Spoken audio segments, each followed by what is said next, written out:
마태복음 5장 1절에서 12절 말씀 읽겠습니다. 우리 성경을 보시고 다 같이 또는 성경 없으신 분은 화면을 보시고 다 같이 천천히 읽도록 하겠습니다. 예수께서 무리를 보시고 산에 올라가 앉으시니 제자들이 나온지라. 입을 열어 가르쳐 가라사대 심령이 가난한 자는 복이 있나니 천국이 저희 것이며 애통하는 자는 복이 있나니 저희가 위로를 받을 것이며 온유한 자는 복이 있나니 저희가 땅을 유업으로 받을 것이며 의에 죽이고 목마른 자는 복이 있나니 저희가 배부를 것이며 긍휼히 여기는 자는 복이 있나니 저희가 긍휼히 여김을 받을 것이며 마음이 청결한 자는 복이 있나니 저희가 하나님을 볼 것이며 화평케 하는 자는 복이 있나니 저희가 하나님의 아들이라 일컬음을 받을 것이며 의를 위하여 핍박을 받는 자는 복이 있나니 천국이 저희 것입니다. 나를 인하여 너희를 욕하고 핍박하고 거짓으로 너희를 거스려 악한 말을 할 때 너희에게 복이 있나니 기뻐하고 즐거워하라. 하늘에서 너희 상이 크니라. 너희 전에 있던 선지자들을 이같이 핍박하였느니라. 네, 아무도 같이 안 읽으셨습니다. 한 분 빼고. 네. 우리가 이 말씀을 들어가기 전에 먼저 우리가 여기에 나오는 그 제자들과 또 그 전에 나오는 무리라는 사람들에 대해서 좀 보도록 하겠습니다. 예수님 주변에는 항상 무리와 제자가 있었습니다. 제가 여러 번 나눈 말씀이지만 물론 무리라는 말은 그 많은 사람들이 있다는 뜻으로 심지어는 제자의 큰 무리가 있었더라 하고 하는 그런 누가복음의 말씀도 있습니다. 제자들이 많은 그룹을 보고 무리라고도 불렀지만 예수님이 성경에서 제자와 무리들이라고 얘기할 때는 분명히 이것은 다른 두 그룹의 사람이라는 것을 우리가 볼 수가 있는 것이죠.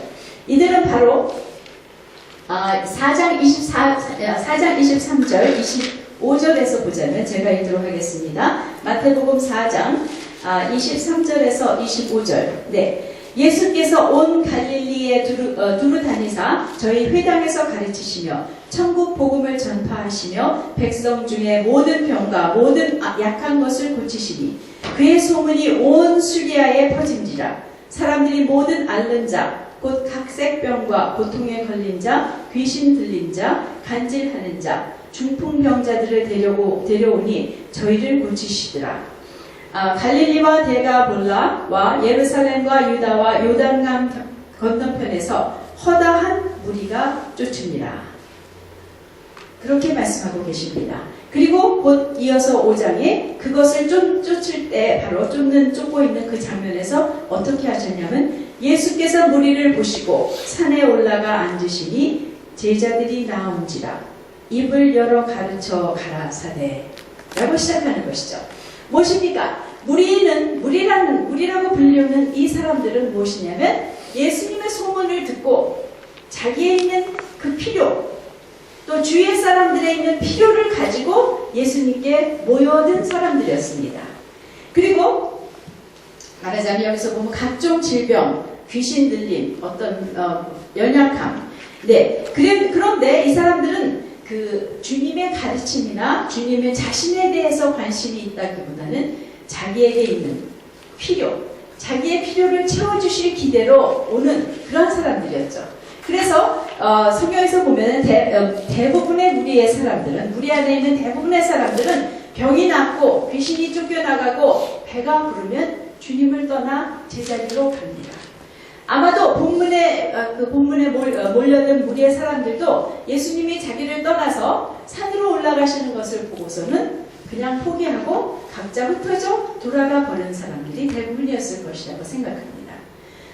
이 무리의 사람들은 예수님의 사역 마지막까지 있었습니다. 예루살렘 성에 입성하실 때에도 그때는 사실 예수님의 인기가 절정에 이른 때였죠. 병을 고치시는 것뿐 아니라 5,000명, 4,000명을 먹이시고 최근에는 나사로를 그 무덤에서 불러내어 살리신 이러한 소문들이 각처에 퍼지면서 예수님에 대한 인기가 대단했습니다. 그래서 호산나 호산나를 외치며 수많은 사람들이 그것에는 많은 무리의 사람들이 호산나를 외치며 예수님을 영접한 것이었죠. 그러나 며칠 후에 그 예수님이 자기들이 기대했던 모든 필요를 채워줄 사람, 또 로마로부터 구원을 이 이스라엘을 구원해줄 그러한 정치적 지도자가 아니라는 것. 아주 초라하게 빌라도 앞에 묶여서 서 있는 그 예수님을 보고는 그들은 뭐라고 외쳤습니까? 십자가에 못 박아라 라고 그렇게 외칠 수 있는 그러한 사람들이 바로 무리였다는 것이죠. 네, 예수님은 이런 무리의 사람들을 긍휼히 여기셨습니다. 여전히. 그래서 그들을 보실 때마다 고쳐주시고 또 이적을 행하시고 먹이시기도 했습니다. 하지만 오늘 말씀처럼 무리를 보시고 그들을 떠나 한적한 곳에 가셨다는 그 기사가 종종 나오는 것을 봅니다. 마가복음 1장에서도 그렇게 나오죠. 베드로의 장모를 고치셨습니다. 그러자 많은 사람들이 모든 동네 사람들의 그 모든 병자와 귀신 들린 자들을 예수께 데려왔습니다. 그래서 온 동네가 문 앞에 모였더라. 그래서 예수님은 많은 사람들을 고치셨다고 해요. 그 새벽이 되었습니다. 주무셨는지 안 주무셨는지는 모르겠지만 새벽까지 고치셨는지도 모르죠. 그런데 이른 아침에 한적한 곳에 가셔서 기도하셨대요. 무리를 떠나 한적한 곳으로 가셔서 기도하셨다고 합니다. 그런데 어쩌면 자다가 일어난 베드로가 보니까 무리가 잔뜩 있는데 예수님이 없어요. 그래서 베드로와 함께한 사람들이 예수님을 찾아 나섰습니다. 그래서 혼자 기도하고 계신, 혼자 한적한 곳에 계신 예수님을 보고 마치 흥분된 목소리로 예수님 도대체 여기서 뭐 하시는 것입니까? 하듯 이렇게 얘기합니다. 모든 사람이 주를 찾나이다. 예수님은 뭐라고 말씀하셨습니까? 그러냐? 그럼 빨리 가봐야지가 아니라 우리가 다른 가까운 마을로 가자. 거기서도 전도하리니 내가 이를 위하여 왔노라 라고 말씀하십니다. 예수님의 오실 목적은 병을 고치고 기적을 행하셔서 많은 사람들을 당신에게로 불러 모으시는 것이 절대로 목적이 아니었다는 것이에요. 전도하리니 내가 이를 위하여 왔노라라고 말씀하십니다. 그분의 치유와 이적은 천국 복음을 전파하시는 것에 위한 2차적인 사역일 뿐 절대로 그것이 주님의 목적이며 주님의 그 목표가 아니라는 것을 우리가 기억할 필요가 있는 것입니다. 다시 한번 우리가 읽은 말씀에서 예수님의 사역이 무엇인지 설명해주고 있죠. 두루 다니사 저희 회당에서 가르치시며 천국 복음을 전하시며 이것이 목적이에요. 그와 함께 그들을 긍휼히 여기시며 백성 중에 모든 병과 모든 약한 것을 고치셨다는 것이죠. 네, 요한복음 2장 23절 24절에도 그런 말씀이 나옵니다. 많은 사람들이 그 행하시는 표적을 보고 그 이름을 믿었으나 예수는 그 몸을 당신 자신을 그들에게 의탁하지 않으셨으니 이는 친히 모든 사람을 아시며 인트러스트하지 않으셨다는 거예요. 예수님은 그 많은 사람들이 왜 오는지 알고 계셨습니다. 병과 어떤 자기네들의 문제와 또 귀신 들린 것과 배고픔과 이러한 필요를 가지고 온다는 것을 아셨기 때문에 당신이 스스로를 위탁하지 않으셨다. 결국 신뢰의 관계를 갖지 않으셨다라는, 당신 자신을 그래서 그들에게 다 허락하지 않으셨다라는 이러한 말씀인 것을 우리가 보게 되는 것입니다. 그러면 제자는 무엇입니까? 제자는 절대로 예수님이 뽑으신 12명의 특수한 사람이 아닙니다. 사실은 이곳에서 우리 지금 읽은 마태복음 5장 1절 2절을 보면 산에 오르시는 주님을 따라 산에 올라간 사람들을 제자라고 부르고 있다는 것을 보고 있어요. 주님이 앞으로 나온 사람들을 제자라고 부르시며 제자들이 나온지라. 여러분, 이때는 아직 12제자가 뽑히지 않았어요. 실상 제자란 말이 마태복음에서는 처음 사용된 것이 바로 마태복음 5장 1절 2절 말씀인 것입니다. 아직 제자라는 제도가 없었습니다. 그런데 바로 그 무리의 사람들과 구별되어 산에 오르시는 주님을 쫓아 올라온 사람들을, 주님 앞에 나온 사람들을 불러 제자들이 나온지라 라고 얘기하는 것이에요. 당연히 이미 제자이기 때문에 예수님 옆에 있었기 때문에 당연히 예수님 앞에 온 자가 아닙니다. 이들은 주님 앞에 있기 위하여 나와왔기에 이미 제자라고 인정받고 있는 사람들이라는 것이죠. 무엇입니까? 제자는 바로 주님의 말씀과 주님의 가르침, 또 그분 당신에게 관심이 있기 때문에 그분이 계신 곳에 오르는 수고를 하며 그분 앞에 나오는 자들이 제자라는 것을 보게 되는 것입니다. 물론 그분의 치유와 기적의 혜택을 누리기도 합니다. 하지만 더 중요한 것은 언제나 그분의 가르침을 듣고 그분의 말씀을 따르며 그분을 알아가며 그분같이 되어가고자 하는 그 소원이 있는 사람들이 바로 제자라고 불리움을 받고 있는 것이죠. 네, 허다한 무리와 구별되어 자신의 필요가 아닌 주님에게 초점을 두고 그분 앞에 나온 사람들. 네, 결코 12명의 제자로 제한되지 않았다는 것을 복음서를 통해서 전체를 알게 됩니다. 아리마대 요셉 같은 사람도 그는 제자였더라. 니고데모도 제자였고, 또 누가복음 6장 17절, 19장 32절에는 제자의 큰 무리가 라는 말이 나옵니다. 제자는 큰 무리를 이룰 만큼 이러한 제자가 많이 있었다는 것이죠. 물론 허다한 무리에 비하면 아주 극소수죠. 우리가 생각하는 12제자보다 훨씬 많은 제자가 예수님 당시에 있었다는 것을 보게 되죠. 그 제자란 바로 무리와 구별되어 내가 왜 주님을 쫓는가? 나의 필요를 위해서 쫓는 것이 아니라 내가 이분에게 생명이 있고 이분만이 나의 모든 필요를 채워줄 나의 온 마음의 필요, 나의 영적인 필요, 나의 모든 것을 만족시켜 주실 수 있는 분이신 것을 알며 그분을 보기 위하여, 그분을 만나기 위하여, 그분의 말씀을 듣기 위하여 그분 앞에 나오는 자들이 제자라는 것을 우리가 먼저 보기를 원하는 것이죠. 네, 우리 지금 오늘날의 그리스도의 몸 가운데에서도 여전히 무리와 제자가 있습니다. 나는 어떠한 사람인가? 를 생각할 필요가 있죠. 내가 언제 주님께 나오는가? 내가 필요가 있어서 그 필요를 채우기 위해서 주님께 나왔다가 주님에게는 관심도 없고 나의 필요가 채워지는 것에만 온 관심이 있어서 그것이 채워지면 나는 주님을 다시 또 떠날 수 있는 사람. 나는 그런 사람이 아닌가.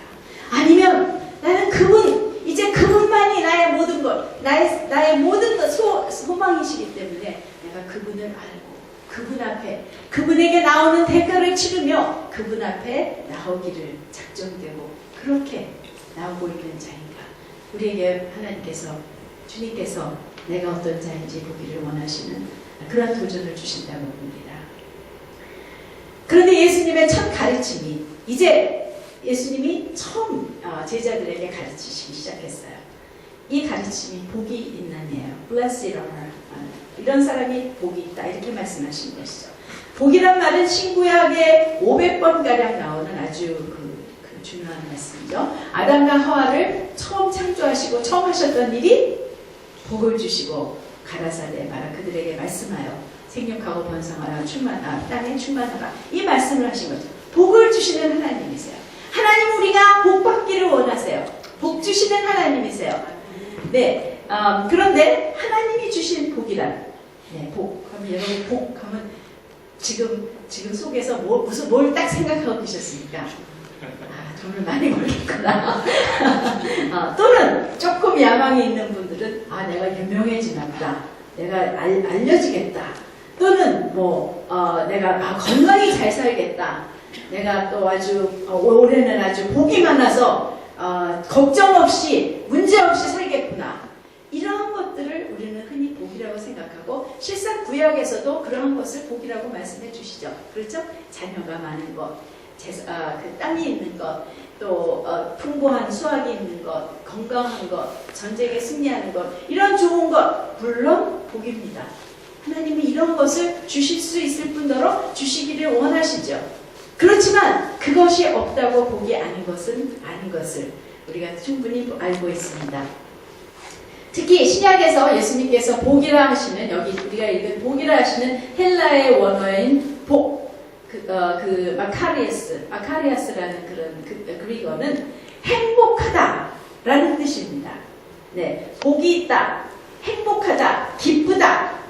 네, 이것이 복이에요. 그러니까 좀 더 어떻게 보면 어떤 무엇을 소유할 수 있는 것이라기보다 그것에 따른 그 기쁨이 아니라 내 마음의 상태가 어떠함을 가지고 복이라고 말씀하시는 것임을 더 우리가 알게 되는 것이죠. 네, 마음의 상태, 좀 더 주관적인 것이 예수님이 말씀하시는 복이고, 그래서 복이 있는 이는 행복하다, 행복하다라는 말로 우리가 바꾸어서 읽어서 이해할 수 있다는 것입니다. 행복, 사실은 많은 사람들이 행복을 삶의 목적으로 삼고 있습니다. 왜 사십니까? 저는 행복하기를 원해서 삽니다. 삶의 목적이 무엇입니까? 행복입니다.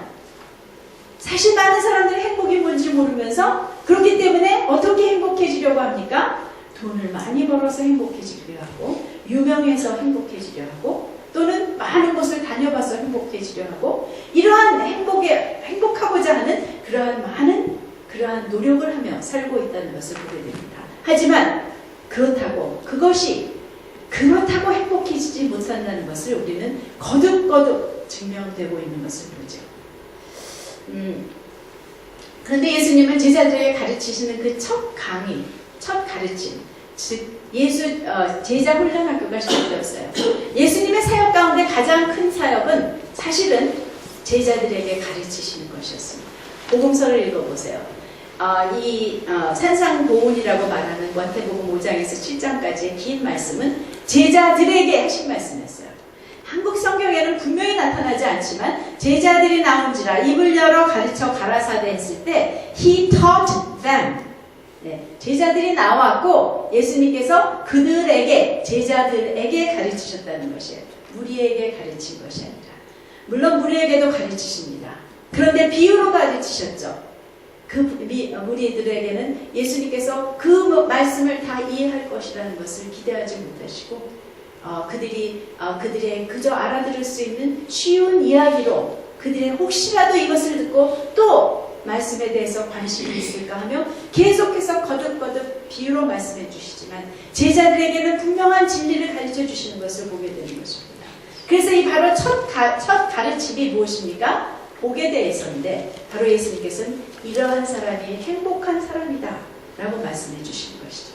또 제자들에게 나는 너희가 이렇게 행복한 사람이 되기를 원한다 라고 얘기하는 것입니다. 우리 모두는 행복해지기를 원합니다. 행복하게 살기를 원하죠. 그렇지 않으신 분 계십니까? 네, 나는 돌을 많이 닦았기 때문에 행복은 포기한 사람입니다. 아니라고 생각합니다. 왜요? 하나님도 우리가 행복해지기를 원하시며 이런 사람이 행복한 사람이다 라고 우리에게 가르쳐 주시는 것이에요. 그런데 이게 굉장히 중요한 가르침이라는 것은 알겠죠. 그런데 좀 심상치 않은 말들이 처음부터 나옵니다. 어떤 사람이 복이 있고 행복한 사람이냐면 심령이 가난한 자, 애통하는 자, 온유한 자, 의에 죽이고 목마른 자, 긍휼히 여기는 자, 마음이 청결한 자, 또 화목케 하는 자, 또 의를 위하여 핍박을 받는 자. 어떤 것은 좀 복이 있는 것 같은 사람도 있는데 대부분은 절대로 행복하지 않은 불쌍한 사람같이 들리는 사람들을 보고 예수님은 복이 있다 하시고 행복한 사람이라고 말씀하시는 것이에요. 하나도 행복해 보이지 않는 것 같이도 보입니다. 역설이죠. 그런 사람을 행복하대요. 역설, 패러독스. 말이 앞뒤가 안 맞는 이러한 말입니다. 그런데 사실은 하나님 나라에는 많은 역설이 있습니다. 패러독스가 있죠. 그런데 우리 벌써 알고 계신지는 모르지만 마태복음만이 하나님 나라를 천국이라고 킹덤 오브 헤븐이라고 얘기하고 있어요. 어떤 사람들은 이것이 그 유대인들에게 말하는 그런 하나님의 나라다라고 하는 사람들도 있지만 사실 자세히 보면 구별이 없습니다. 그냥 마태만이 하나님의 하늘나라라는 말을 쓴 것이고 똑같은 말로 이해하시면 되는 것입니다. 그래서 하나님 나라에는 많은 역설이 있습니다. 죽을 때 살고 주면 받고 또 모욕을 받으면 존중을 받고 고통을 받음으로 소망을 얻고 이러한 많은 역설들이 있는 것이죠. 그런데 사실은 이게 예수님이 말씀하시는 진리인데 우리에게는 역설로 들리는 이유는 역설이다 라고 말할 수밖에 없는 것은 우리가 세상에 잘못된 생각에 젖어 있기 때문에 그것이 그것이 맞다고 생각하기 때문에 이것은 역설로 들리는 것이에요. 세상에서는 뭐라고 얘기합니까? 싸워 이겨야 하고, 취해서 소유해야 되고, 요구해서 존중을 받아야 하고, 편안해야 소망을 볼 수 있다 라고 말하는 세상이 이 하나님의 나라의 것과는 다른, 말하자면 하나님의 나라의 생각과는 다른, 이 세상의 생각과는 다른 하나님의 생각이기 때문에 우리에게는 이것이 역설로 들리고 어려운 일로 들리고 생각할 수 없는 일로 여기지만, 사실 우리의 생각이 하나님의 생각으로 하나님 나라의 더 크고 높은, 우리와 우리는 다른, 세상과는 다르고 더 크고 높은 하나님 나라의 생각으로 우리가 다시 생각하게 될 때 행복이 무엇이라는 것을 다시금 깨닫게 되는 이러한 시간이 될 것이라고 생각합니다. 네, 팔복의, 정말 또 한 가지 우리가 이 말씀을 읽기 전에 볼 것은요, 이것이 우리는 그렇게 지금까지 처음 보신 말씀이 아니라 묵상도 하시고 또 많은 말씀도 들으셨기 때문에 그렇게 될 것이기 때문에 지금 이런 상태는 그냥 참고 너는 행복해질 것이다, 복을 받을 것이다 라고 그렇게 이해하시는 분들이 있을 것입니다. 하지만 분명히 성경은 행복한 사람이다, 복 있는 사람이다 현재로 말하고 있어요. 행복해질 것이다, 복을 받을 것이다가 아니라 심령이 가라앉은 자는 복이 있나니 blessed are, 네, happy are those such and such, 이렇게 얘기하는 것이에요. 이미 행복하다는 것이에요. 이것이 행복인 줄 알아야 하고, 행복한 사람들은 어떻게 합니까? 행복 안 해보셔서 모르시나요? 행복한 사람들은 기뻐하고 즐거워합니다. 그렇기 때문에 우리는 기뻐하고 즐거워할 수 있는, 기뻐하고 즐거워야 마땅한 사람들이라는 것을 예수님이 우리에게 말씀해 주시는 것이에요. 그래서 우리가 간단할지 모르겠지만 간단하게 8가지 복을 살펴보면서 우리 제자가 어떠한 사람들인 것을 다시 이끄는 그런 시간 갖도록 하겠습니다. 네, 다시 한번 예수님이 처음으로 이 제자들에게 가르치시면서 너희는 이런 자들이 되어라, 너희는 이렇게 행복한 자들이 되어라, 너희에게 이러한 행복이 있다 라고 말씀해 주시는 것으로 우리가 들을 필요가 있는 것이죠. 네, 첫 번째로는 심령이 가난한 자는 행복하나니, 우리 이번에는 행복으로 읽겠습니다. 행복하나니 천국이 저희 것이며, 천국, 하나님의 나라, 그것이 제자들의 것인데 심령이 가난하기 때문에 그것이 그들의 소유가 된다는 것이, 우리의 소유가 될 수 있다는 것이에요. 여러분, 천국을 뭐라고 이해하십니까? 하나님의 나라. 하나님의 나라. 우리가 여러 번 얘기를 했지만 또 어느새 천국은 무엇만 생각하게 되냐면 죽으면 가서 살 곳, 그것만 생각합니다. 하지만 예수님은 이미 천국이 임했다고 얘기하세요. 예수님이 이 땅에 왕으로 오시면서 이미 천국은 임했습니다. 하지만 그 예수님과 함께 임한 천국은 보이는 나라가 아니라 우리 마음에 임한 나라, 즉 내 안에 하나님의, 주님의, 왕 되신 예수님의 통치와 다스림이 있게 된 나라, 그 다스림 가운데 살 수 있는, 그분을 왕으로 모시고 살 수 있는 나라가 하나님의 나라, 천국이죠. 물론 우리가 이 마지막 때 예수님이 다시 오실 때 모든 것이 회복되고 모든 심판이 심판을 받았을 때는 바로 보이는 나라로, 그 나라가 완전히 완성된 나라로 하나님이 보이시는 하나님의 마음으로서 다스리시는 그 나라를 우리는 반드시 보게 될 것입니다. 하지만 여기서 나오는 이 팔복의 첫 번째부터 7번까지는 사실은 이 땅에서의 삶을 얘기하는 것이에요. 바로 심령이 가난한 자는 이 땅에서 천국을 소유하게 된다는 것입니다. 그리고 그것이 행복한 상태라는 것이죠.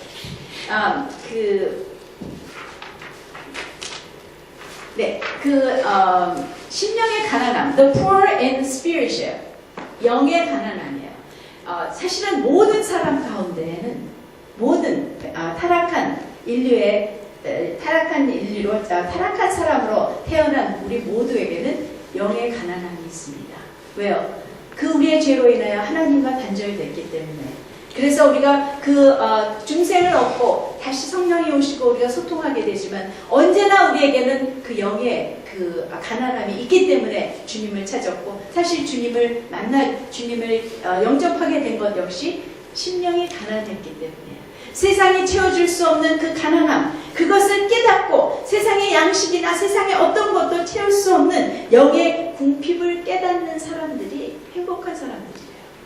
그랬을 때 내가 예수님을 영접하게 되었고 예수님이 나의 왕으로 나를 통치하시는 이러한 사람들이죠. 하지만 가난한 상태는 즐거운 상태입니까? 아닙니까?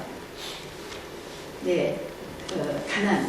네, 물론 우리 세대에도 가난한 사람들이 많이 있지만 그 6.25 때라든지 더 나아가서 지금 많은 세상의 가난들을 볼 때 그것은 결코 즐겁거나 행복한 상태가 아니죠.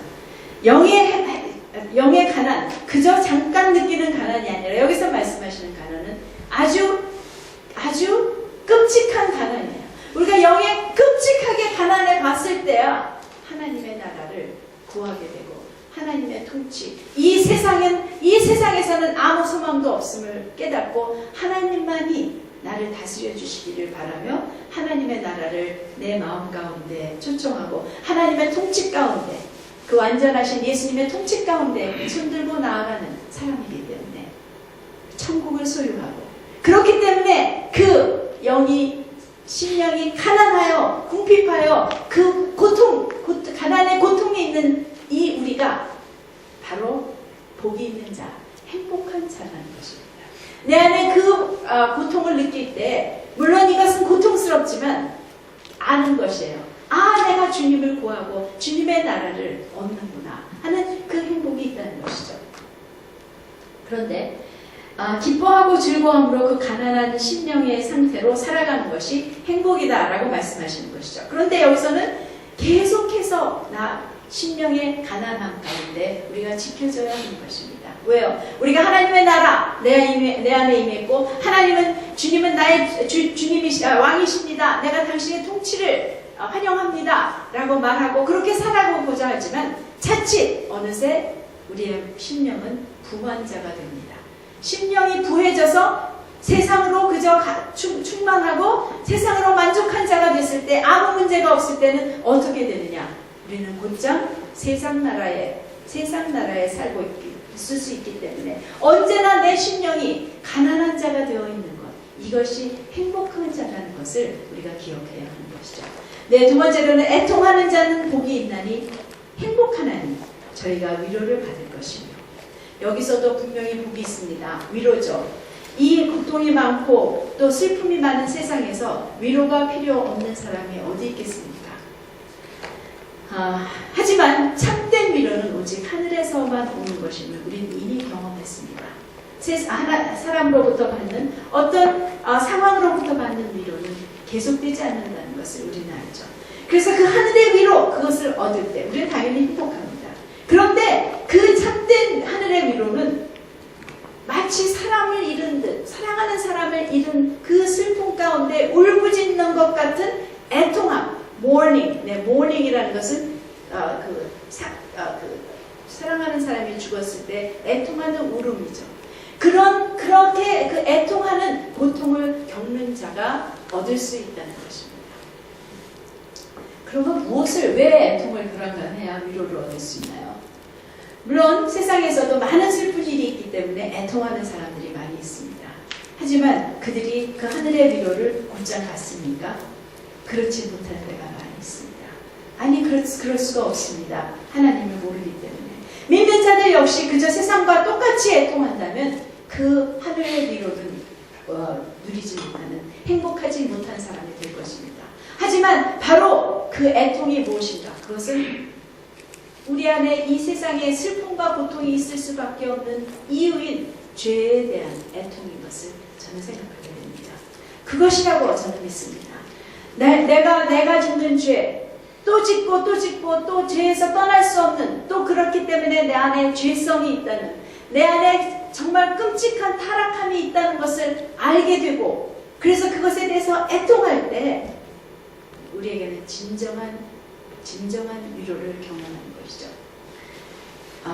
또한 나의 죄만이 아니라 다른 사람들의 죄를 보면서도 애통할 수 있어야 하는 것입니다. 다른 사람들의 죄를 봤을 때 우리는 곧장 어떻게 하기가 쉽습니까? 손가락질합니다. 그들을 정죄하고 비판합니다. 하지만 내 안에 끔찍한 죄성을 깨달으면 깨달을수록 나는 바로 그 사람이 행한 그 죄를 행할 수 있는 충분한 죄성이 있다는 것을 알게 됩니다.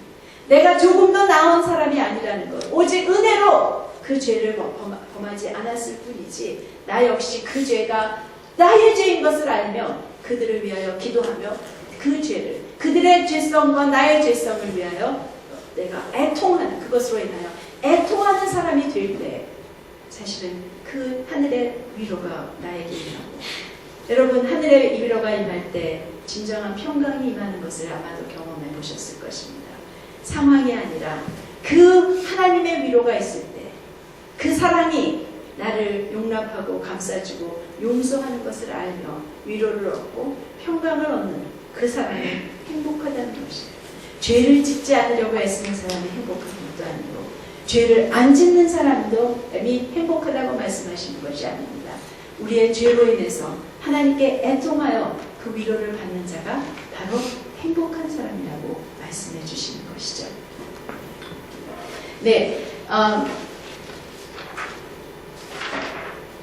그리고 세 번째는 온유한 자는 행복하나니 저희가 땅을 유업으로 얻을 것이며, 여기서 온유한 자라는 것은 그 예수님의 성품을 닮아서 그 존경받을 만한 그런 온유한 사람, 그것보다는 물론 그것도 포함이 되지만 그 아주 무시와 멸시를 당하는 미천한 상태에 있는 것을 의미한다고 우리가 볼 수 있는 것입니다. 헬라어 원어로 여기서 그 온유하다라는 말로 표현된 말은 lowly, 천하고 미천한, 천하고 낮은 이러한 말로 표현되고 있습니다. 우리가 살아가면서 천하고 낮은 자리에서 무시와 멸시를 당할 때가 있습니다. 또한 우리의 상황 가운데 다가오는 어떤 어려움이나 고난, 이것도 우리를 낮아질 수밖에 합니다. 우리가 이러한 낮고 천한 곳에서 무시와 멸시와 판단을 받을 때 우리는 기뻐하라고 또 즐거워할 수 있는 행복한 사람이라는 것이에요. 왜요? 저희가 땅을 유업으로 얻을 것이라는 것이죠. 물론 거기서 반항하고 거기서 저항하고 싸우고 하는 것이 아니죠. 온유한 자로 있는 것이에요. 무엇입니까? 하나님 앞에 낮은 자로, 하나님만을 바라며 하나님 앞에 엎드려 있는 자로 그것을 겪어가며 그 가운데 주님만을 바라보는 그러한 낮은 자로 있을 때 어느새 그 사람에게는 땅을 유업으로 얻는 복이 있게 되는 것이죠. 그거 참 좋은 복이다. 지금 복덕방하고 좀 가까워지겠구나. 땅을 유업으로 얻으면 참 할 일도 많고 참 좋겠다. 성경에서 땅을 얻는다 하는 건 물론 구약에서는 구체적인 땅도 하나님이 주신 복이었지만 땅을 유업으로 얻는다는 것은 그 땅에 사는 사람들에 대한 영적 권위를 갖게 되는 것이에요. 그 땅에 하나님의 영향을 미치게 되는 것을 의미하는 것입니다.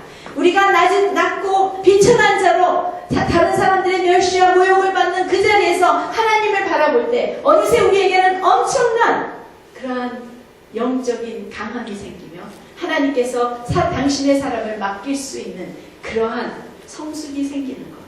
여러분, 바로 그렇기 때문에 하나님이 우리 가운데 종종 어려움을 허락하시며 우리를 다루시고 우리를 세우시는 것인 것을 또한 볼 수 있는 것입니다.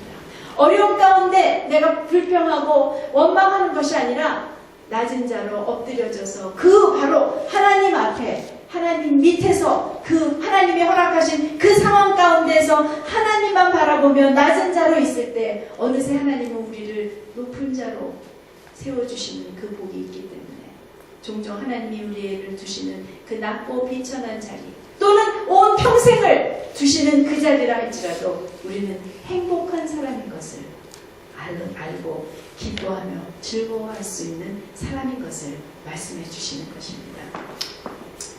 네 번째로 의에 줄이고 목마른 자는 행복하나니 저희가 배부를 것이라고 얘기하고 있습니다. 여러분 그 의라는 것은 의에 줄이고 목마른다. 우리 찬양도 많이 부르지만 의라는 것을 뭐라고 생각하십니까? 세상에 잘못된 것이 아니라 모든 것이 잘 되고 이런 것이 의가 아닙니다. 의는 하나님과의 나와의 올바른 관계입니다. 그리고 더 나아가서 그 하나님과의 올바른 관계에서 다른 사람들과 세상과의 올바른 관계, 이것이 의입니다. 이런 올바른 관계 가운데 올바른 삶이 있게 되는 것, 그것이 공의예요. 하나님의 의에서만 나온, 하나님과의 관계에서만 나온 그 올바른 삶이 공의의 삶이 되는 것. 바로 그렇기 때문에 이 세상에서 하나님이 무시되고 세상의 사람들과의 관계는 깨어지고 사람들과 관계하지 않기 위해 내 마음을 닫아버리는 이러한 의가 없는 상태에 대해서 그러나 우리는 이렇게 살도록 만들어지지 않았다. 나는 정말 하나님과 올바로 살고 싶고 세상과 올바로 살고 싶고 또 이 세상에 대해서 정말 이 온 세상에 하나님의 의가 있음으로 말미암아 공의가 이루어지는 이 세상이 되기를 간절히 목마르고 배가 줄이고 목마른 그 고통까지 느끼도록 간절히 갈망하는 사람이 그 의로 체험을 받는다는 것이죠. filled, 배부르고 또 영어 성경에서는 그 말을 satisfied, 만족하게 될 것이라는 그러한 말씀을 얘기하고 있는 것입니다. 여러분, 우리가 의를 원합니다. 하나님의 올바른 관계, 사람들과의 올바른 관계 원합니다. 그런데 우리가 의를 주시옵소서, 하나님 의를 주시옵소서 한다고 그 의가 보따리로 딱 떨어진다면 얼마나 좋겠어요. 종종 하나님은 우리에게 의를 원하는 자들에게 이러한 의에 대한 줄이고 목마른 상태를 겪게 하십니다. 그래서 이것이 없어서 하나님과의 올바른 관계, 내가 올바르지 못할 때도 있고 다른 사람들이 올바르지 못함으로 인하여 겪게 되는 그 고통 가운데서 그 의에 대해서 줄이고 목마른 사람이 되게 하시는 것, 그때가 행복한 사람이라는 것이에요. 그것이 행복이라고 말씀하시는 것이에요. 왜요? 내가 그것에 대해서 줄이고 목마른 것까지 갈망할 때 하나님은 당신만이 채우실 수 있는 그 의를 우리의 삶 가운데 채우시게 하나님의 의로 만족하고, 내가 다른 사람은 올바르지 못할지라도 나는 하나님의 그 의로 말미암아 다른 사람들과 올바른 관계 속에 살 수 있는 그 의로 인해서 만족하게 되는, 그것이 바로 예수님이 우리의 제자들에게 말씀하시는 행복이고, 그렇게 행복하기를 원하시는 것이죠. 긍휼히 여기는 자는 복이 있나니 저희가 긍휼히 여김을 받을 것이며, 저는 살수록 하나님의 긍휼이 아니면 살 수 없다는 것을 깨닫게 됩니다. 정말 하나님이 나를 불쌍히 여기셔서 나를 도우시고 나를 구원하시고 나를 보호하시고 그러시지 않는다면 살 수 없다는 걸 알게 되죠. 하지만 그런데 그 긍휼이 여기는 자는 하나님의 긍휼을 받을 수 있는 자는 다른 사람을 긍휼히 여기는 자가 받을 수 있다는 것이에요. 그런데 긍휼이라는 것은 무엇입니까? 그냥 불쌍하다 정도가 아니라 나의 값으로 값을 치르고 대가를 치르고 내가 긍휼히 여김을 받을, 긍휼히 여기는 사람을 도와주며 회복시키는, 나의 것으로 대가를 치르고 그 사람을 도와줄 수 있는 것이 바로 긍휼이라는 것을 우리는 보았죠. 그 긍휼의 표본이 무엇입니까? 예수 그리스도의 십자가가 아닙니까?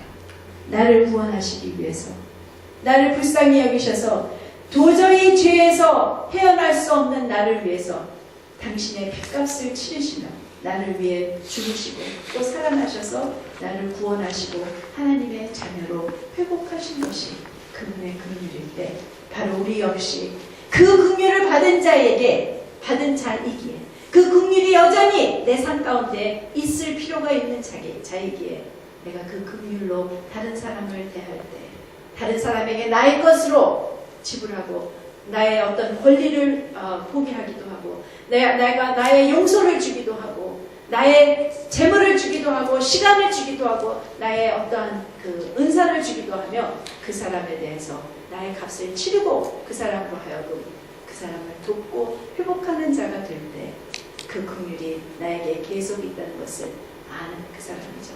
그래서 긍휼을 베풀기 위해서 많은 수고를 하고 많은 대가를 치를 때 그것이 행복한 사람이라는 것을, 행복할 것이다가 아니라 이미 그 사람, 나는 행복하다는 것을 알며 행복하기 때문에 어떻게 합니까? 기뻐하고 즐거워하는 사람으로 살라고 하시는 말씀이죠. 마음이 청결한 자는 행복하나니 저희가 하나님을 볼 것이며. 여러분 이것을 볼 때 이 세상에서도 하나님을 볼 수 있다는 거예요. 그것은 어떻게 보는지 그거는 꼭 그렇게 묘사할 수 있는 것이 아니라고 생각합니다. 하나님을 볼 수 있다는 것이에요. 어떤 사람이에요? 마음이 청결한 자래요. 그럼 마음이 청결한 것은 뭘까? 반대를 좀 생각해 봤어요. 마음이 불결한 자, 마음이 더러운 자, 그 사람의 마음을 더럽게 한 것은 무엇일까요? 근본적으로 죄입니다. 그래서 죄. 바로 마음이 청결한 자라는 것은 죄를 해결하고 네, 정말 그 죄가 해결된 자가 바로 마음이 청결한 자. 바로 왜냐하면 죄는 하나님과 나를 가로막는 벽이기 때문에 그 죄 때문에 우리가 하나님을 볼 수가 없다는 얘기예요. 그래서 내가 정말 나의 나의 죄에 대해서 정말 회개하고 통회함으로 회개하고 그 죄를 떠나는 삶을 또 죄가 발견할 때마다 또 그렇게 사는 삶을 살 때 나는 마음이 청결한 자가 됩니다. 또 그렇기 때문에 그 죄의 벽이 없기 때문에 하나님을 볼 수 있는 믿음의 눈으로 볼 수 있는 또 정말 하나님을 바라볼 수 있는 그러한 특권을 주시는 것이 바로 마음이 청결한 자가 행복한 것이죠. 우리가 죄를 회개하고 죄에 대해서 깨닫고 죄에 대해서 통회하며 하나님께 그 고백하고 자백하고 회개하는 그 과정은 쉽지 않습니다. 어떤 때는 고통스럽죠. 왜 나에겐 이렇게 죄가 많은 거야? 왜 죄는 끊임없이 나의 삶 가운데 발견되는 것이야? 실망스럽기도 하고 피곤해지기도 합니다. 하지만 예수님은 이렇게 해서 마음이 청결한 자를 뭐라고 말씀하십니까? 행복한 자라고 말씀하시는 것이에요. 그렇기 때문에 죄가 발견될 때마다 우리는 기뻐할 수 있는 것입니다. 그리고 하나님 이 죄를 이제 저는 해결하고 이 죄를 떠나기를 원합니다 하며 그 하나님께 아뢰 때 하나님 나를 마음이 청결한 자로 여기시며 당신을 보이시고 우리는 바라보는 것을 닮게 되어 있다는 것을 알죠.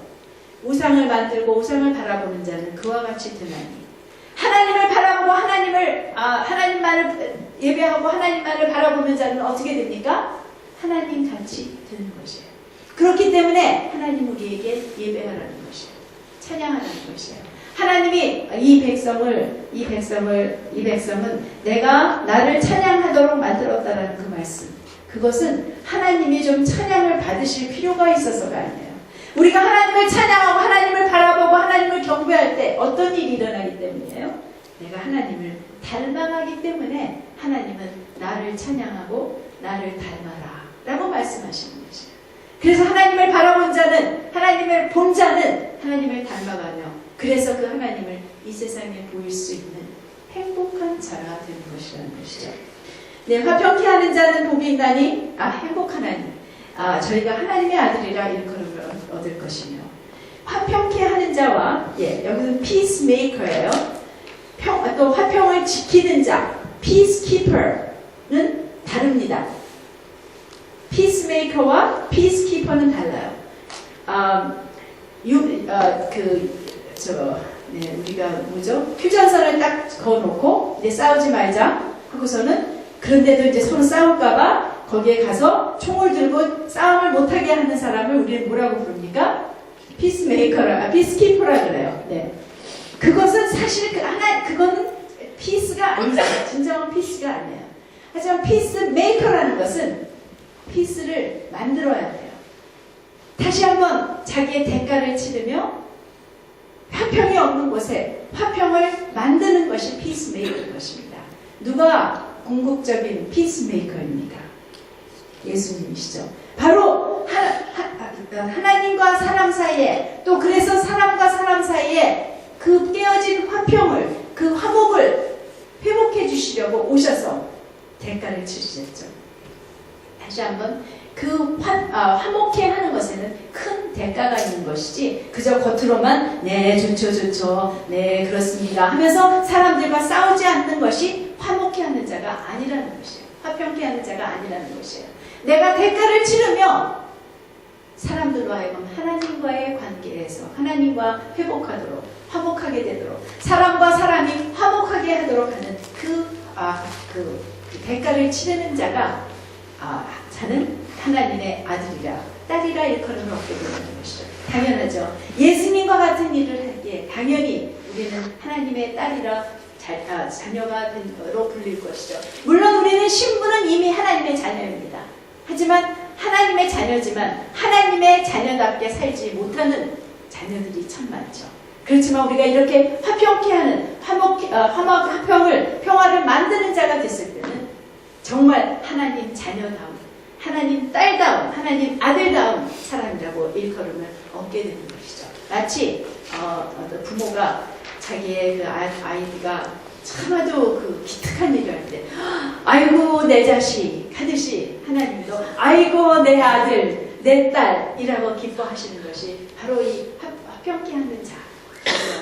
그래서 그렇기 때문에 우리는 그것이 행복이고 우리는 그 행복한 자가 될 수 있다고 말씀하시는 것이죠. 마지막으로 의를 위하여 핍박을 받는 자는 행복하나니 천국이 저희 것입니다. 좀 제일 어려운 부분이죠. 네, 핍박을 받는다. 이건 분명히 불행한 일이에요. 그렇죠? 행복한 일 아니에요. 네, 보면은 막 거짓말, 너를 향하여 거짓말도 하고, 비난하고, 삼지하는 죽이기까지 하죠. 이런 상황에서, 그것이 행복하다. 근데 여기서는 의 때문에 할 수 없이 핍박을 받는 것이 아니라, 의를 위하여, 의의 목적으로 기꺼이 핍박을 당하는 그러한 것이죠. 여러분, 천국은요, 이기기 위하여 싸워서 이기는 자가 아니라, 천국에서는 의를 위하여 싸워서 이겨야 되는 것이 아니라, 천국에서는 의를 위하여 핍박을 받는 것인 것을 우리가 여기서 주목해 볼 필요가 있습니다. 사실 우리가 마지막 때가 가까울수록 이 세상이 달라지고 있다는 걸 우리가 모두가 보고 있죠. 우리가 핍박에 대하여 우리는 캐나다에 살고 있기 때문에 아주 안전한 곳에 살고 있기 때문에 핍박은 참 안 됐지만 많이 받고 있지만 우리는 안전하다가 아니죠. 우리 역시 핍박에 대해서 준비되어 있는 사람이 되어야 할 것이라고 생각합니다. 그런데 여기서는 그 핍박을 받을 때 다시금 천국이 주어진대요. 처음에 그 심령이 가난한 자와 똑같네. 네, 하지만 여기서는 다른 차원의 그러한 천국인 것을 보게 되는 것이죠. 뭐냐면 아까 제가 말씀드렸던 1번부터 7번까지는 이 땅에서 누리는 것이지만 여기서 말하는 천국은 바로 천국의 상, 바로 모든 심판이 끝나고 모든 하나님의 나라가 완전히 완성된 모습으로 보이는 나라로 이 땅 가운데 임할 때 그때 상이 있는, 그때 엄청나게 큰 그 보상이 있는 그것을 말하기 때문에 여기서는 그 천국이라는 것은 좀 더 차원 높은 다른 차원의 그러한 천국이라는 것을 보겠죠. 마치 도레미파솔라시 하면 그 다음 뭡니까? 토가 다시 돌아오듯이 어쩌면 이것은 제자들로서 우리가 점점 성숙해질수록 얻게 되는 그러한 행복, 그 끝이 핍박받는 자, 그래서 심지어는 순교까지 했을 때 그 상은, 하나님이 약속하신 것은 그 상, 하나님의 상, 엄청난 것.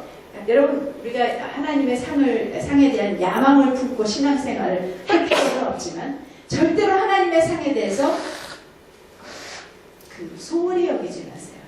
굉장할 것입니다. 우리가 상상할 수 없이 큰 것, 게다가 영원한 것이라는 것을 우리가 보게 되고 생각할 수 있는 것이죠. 그래서 11절에 그 핍박이 무엇인지 얘기해 줍니다. 이러한 것이다. 그리고 12절에서는 그렇게 기뻐하고 즐거워하라. 하늘에서 너희의 상이 큼이라. 너희 전에 있던 선지자들도 이같이 핍박하느니라. 네, 주님은 그 천국의 상이 뭔지 아세요. 그렇죠? 그 상이 뭔지 얼마나 놀랍고 큰 걸 아시기 때문에 지금 핍박을 받으면 때 엄청난 핍박이 있는데도 기뻐하고 즐거워하라는 것이에요. 아시기 때문에, 확실한 것이기 때문에. 우리는 이 말씀을 듣고 우리 역시 믿음의 눈으로 그것이 확실한 것임을 알며 핍박 가운데에도 기뻐하고 즐거워할 수 있는 사람이 되는 것입니다. 물론 핍박은 순교받는 그런 큰 핍박만이 핍박이 아니죠. 우리 삶 가운데 크고 작은 핍박이 있을 수 있습니다. 하나님 믿는다고 뭐 저래하고 뭐 이렇게 비판하는 사람들도 있을 것이고요. 가족 가운데서도 있을 것입니다. 조롱하는 사람들도 있을 것입니다. 이러한 핍박에 대해서 핍박이 올 때 야, 내가 핍박받을 만한 사람이구나 하고 기뻐하고 즐거워할 수 있는 것이요. 왜요? 엄청난 상이 있기 때문에 예수님이 특별히 더 기뻐하고 즐거워하라고 얘기하고 있는 것이기 때문에 참으로 그 지금에 받는 핍박에 비교할 수 없는 엄청난 상인 것임을 우리는 반드시 보게 될 것입니다. 참으로 행복한 자이죠. 네, 결론적으로 제자란 행복한 사람들입니다. 천국을 소유하고 천국에서 상 받는 사람, 천국에서 끝나고 또 천국에서 시작했고 그 상은 천국에서 시작했고 천국에서 끝났습니다. 심령이 가난한 자는 천국이 저의 것이며 의를 위하여 핍박받는 자는 천국이 저의 것입니다. 라고 말씀하고 계신 것이죠. 네, 그래서 제자는 이런 사람이라고 말씀해 주십니다. 비록 고통과 낮아짐과 손해가 있고 엄청난 대가를 치르지만 너희에게는 이러한 약속과 권리가 있다. 이것이 너희의 것이다. 천국의 삶, 이것이 너에게 그렇기 때문에 천국의 삶과 위로와 또한 땅의 기업과 배부름과 또 하나님의 긍휼과 하나님을 보게 되는 것과 또 하나님의 자녀라 일컬음을 얻는 것과 그 핍박을 견딘 너희에게는 그 천국에서 큰 상, 선지자와 같은 상, 천국에서 유명한 사람이 될 것이다. 분명히 유명할 것입니다. 핍박받은 자들은, 상 받는 자들은. 네, 그렇게 너희는 복받은 자들이며 행복한 자들이다. 나는 너희가 이렇게 행복한 자인 것을 알고 기뻐하고 즐거워하기를 원한다라고 예수님은 처음에 말씀하시죠. 예수님은 계속해서 제자들이 이 세상에서 빛과 소금으로 살아야 할 것이며 그 빛과 소금으로 살기 위해서는 하나님의 말씀만으로 살아야 할 것이며 계속해서 제자 훈련을 하고 계십니다. 하지만 이 처음이 바로 우리 제자들이 얼마나 행복한 자인지, 그래서 우리가 세상에 생각하는 행복이 아니라 하나님이 말씀하시는 이 행복이 무엇인 줄 알며 지금 행복할 거니까 이 세상에서 참고 그냥 살자가 아니라 이미 그것이 이미 이 땅 가운데 허락된 것임을 알며 그것이 행복인 것을 알며 기뻐하고 즐거워하는 사람으로 사는 것이죠. 너희가 여러 가지 시련을 만나거든 온전히 기쁘게 여기라. 네, 바로 그것이 우리의 삶인 것입니다. 올해가 이런 복 있는 분들이 되기를 바랍니다. 여러분 이러한 행복하신 분이신 것을 깨달으시고 우리 모두 기뻐하고 즐거워하는 그러한 사람으로 살도록 하십시다. 어떤 상황에서도 그것을 하나님이 허락하신, 나로 하여금 행복하게 하기 위해서 허락하신 것임을 깨달으며 기뻐하고 즐거워하십시다.